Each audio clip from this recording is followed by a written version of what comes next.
You'll find plenty of information and ideas about how to use and run the course of your life in the Leader's Guide. But I do just want to say something very briefly about how not to use this course. If you're a pastor or a Christian leader of some kind, the temptation with any course like this is for it to become the latest in a long line of programs that you run for a while, try to generate some enthusiasm, and then move on to the next one when it runs out of steam. Try to resist the temptation simply to push as many people as possible through the course of your life as quickly as possible, in the hope that it will transform your church in 12 months. Not only will this almost certainly not work, it will become rapidly counterproductive. Your people will become increasingly jaded as each year rolls around and a new silver bullet sort of course or program is rolled out with the promise that this is the one that will really make the difference. This is not how ministry works. It's not how people change and grow. Real, substantial, lasting growth happens as the word is applied prayerfully in personal relationship over time.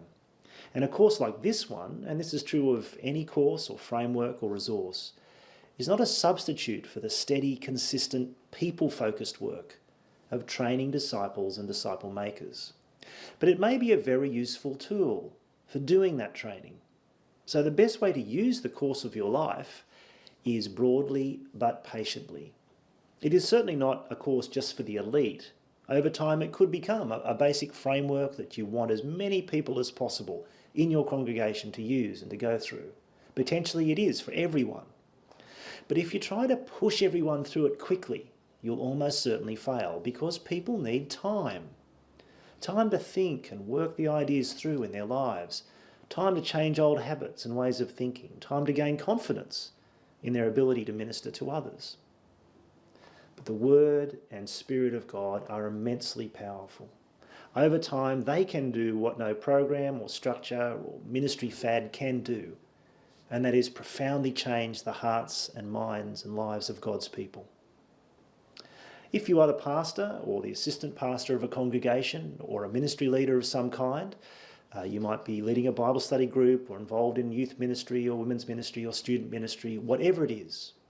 Let me encourage you to think about the 8 or 10 people you're going to start with and then invest time in those people.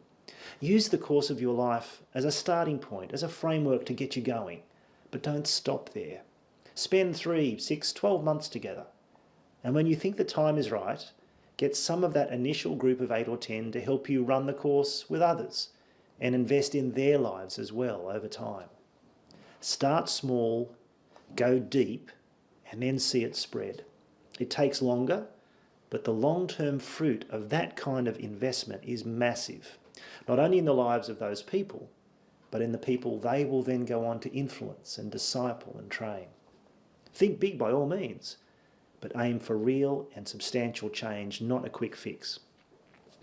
My hope and prayer is that as you delve into God's Word with people, that He will work by His Spirit to change the course of many lives.